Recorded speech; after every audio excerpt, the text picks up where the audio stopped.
Mes chers amis internautes, frères et sœurs, parlons de la vie de David. Le combat de David avec Goliath, un grand guerrier professionnel, reste un puissant témoignage qui a propulsé David vers le succès parce que Dieu l'avait suffisamment préparé dans sa vie de berger et exercé ses mains au combat. David le dit d'ailleurs dans son psaume 18.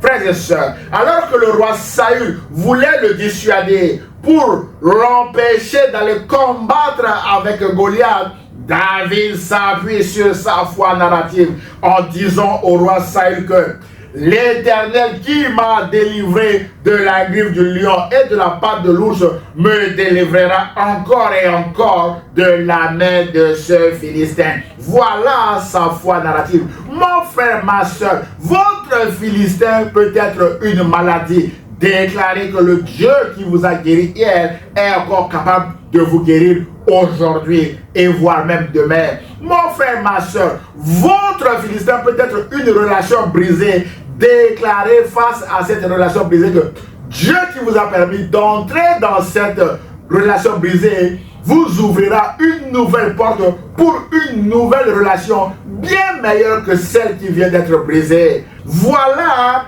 ce que nous appelons la foi narrative. On s'appuie sur ce que Dieu a fait hier face au lion, face à l'ours pour dire que Dieu est fidèle et Dieu sera encore avec moi face à ce Philistin. Mon frère, ma soeur, quel est votre témoignage avec Dieu? Quelle est votre foi narrative? Mes bien-aimés, les bienfaits de Dieu dans ma vie m'ont poussé à tout quitter pour répondre à son appel et à le servir aujourd'hui à plein temps. Voilà mon témoignage, sans entrer dans les détails des faits qui m'ont poussé, mes bien-aimés, à tout quitter pour suivre Jésus à cause du temps. Frères et sœurs, mes chers amis internautes, la foi narrative est comme une catapulte. La foi narrative de David l'a propulsé comme une catapulte sur le champ de bataille à la rencontre de Goliath, alors qu'il n'avait aucune expérience de guerrier. 1 Samuel chapitre 17 verset 48 précise que dès que le Philistin Goliath se mit à marcher vers David, David, quant à lui, courut sur le champ de bataille à sa rencontre. Le Philistin Goliath est guerrier professionnel, marche vers le champ de bataille alors que David court vers le champ de bataille. Et nous connaissons la fin de cette histoire. David a tué Goliath. Mais bien aimé, David puise son énergie qui le catapulte ou le propulse vers le champ de bataille. Dans sa foi narrative en Dieu, mes bien-aimés, il a déclaré que le même Dieu qui était avec lui face au lion, face à l'ours, sera avec lui face à ce Philistin. Voilà pourquoi David a couru sur le champ de bataille en comptant sur Dieu. Mon frère, ma soeur, nous allons courir face à nos Goliaths parce que le Dieu qui est avec nous hier est vivant. Mais Jésus a dit, j'étais mort, mais je suis vivant au siècle des siècles. Jésus est vivant. Et c'est dans la victoire de Jésus que nous courons sur le champ de bataille. C'est dans la victoire de Jésus, mes bien-aimés Seigneur, que nous combattons et nous serons victorieux, mes bien-aimés dans le Seigneur. Frères et sœurs, la question pour nous aujourd'hui est, que devons-nous faire pour avoir aussi la foi narrative? Comme David, mes bien-aimés, nous devons tout simplement rencontrer Jésus-Christ comme notre Seigneur et Sauveur.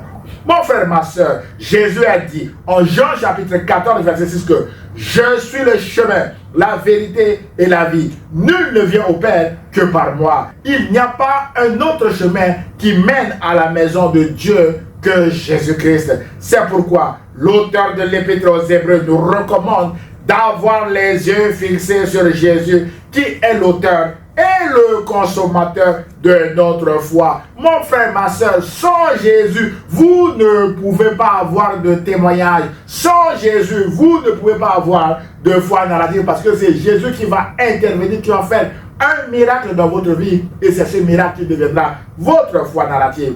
Mon frère, ma soeur, vous ne pouvez pas avoir une foi narrative si vous ne rencontrez pas personnellement Jésus. Jésus a dit en Apocalypse chapitre 3 verset 20 que voici, je me tiens à la porte. Quelle porte il s'agit? C'est la porte de votre cœur. Je me tiens à la porte et je frappe. Si quelqu'un entend ma voix et ouvre la porte, j'entrerai chez lui, je souperai avec lui et lui avec moi. Mon frère, ma soeur, c'est en ouvrant votre cœur à Jésus, en le recevant comme votre Seigneur et Sauveur, que Jésus accomplira des miracles dans votre vie. Et ces miracles deviendront des témoignages puissants qui vont nourrir votre foi narrative et vous allez témoigner Jésus partout autour de vous. C'est Jésus et Jésus seul qui est l'auteur et le consommateur de notre foi narrative. C'est pourquoi vous devez accepter Jésus-Christ comme votre Seigneur et Sauveur. C'est alors que Jésus entrera dans votre vie pour accomplir des miracles et vous glorifierez, vous témoignerez également de son nom autour de vous, mes bien-aimés de le Seigneur. C'est alors également que vous aurez une foi narrative qui raconte ce que Jésus a fait pour vous. Mes chers amis internautes, frères et sœurs, la foi narrative, c'est le fait de croire en Dieu, non par adhésion à une confession de foi d'une église locale. Oui, une confession de foi, c'est bien, mes bien-aimés, mais Jésus veut que vous ayez un témoignage personnel à vous, mes bien-aimés, et ce témoignage deviendra le socle de votre foi. C'est pourquoi nous disons, mon frère, ma soeur, la foi narrative, c'est le fait de croire en Dieu, parce que Dieu s'est révélé lui-même à vous à travers Jésus. Et votre témoignage personnel de ce que Jésus a fait pour vous deviendra votre foi narrative comme celle de David, qui s'appuie régulièrement sur ce que Dieu a fait dans sa vie face au lion et face à l'ours pour avancer, mes bien-aimés.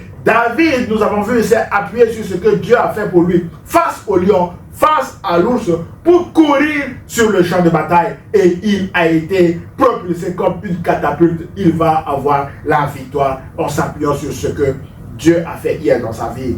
Frères et sœurs, mes chers amis internautes, David va nourrir sa foi tout le long de sa vie en restant reconnaissant des bienfaits de Dieu envers lui. David dira par exemple dans son célèbre psaume 23 que l'Éternel est mon berger, je ne manquerai de rien. Il me fait reposer dans de verts pâturages. Il me dirige près des eaux paisibles. Il restaure mon âme. Il me conduit dans les sentiers de la justice. Pourquoi il le fait?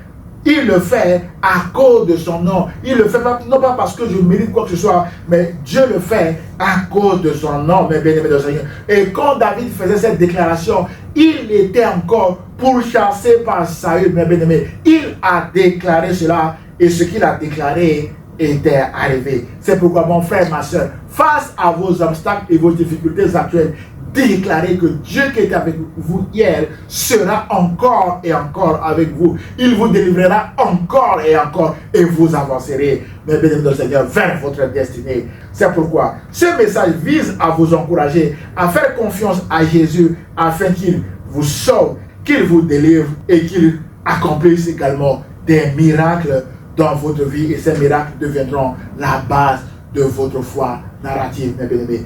Et c'est votre foi narrative qui va vous catapulter ou vous propulser vers votre destinée, comme David. Voilà le message que Dieu a mis sur mon cœur, que je partage avec vous, mes chers amis internautes. Si vous avez aimé le message, merci de le commenter, de le liker et de le partager à vos proches. Que Dieu vous bénisse. Mes bénis de le Seigneur.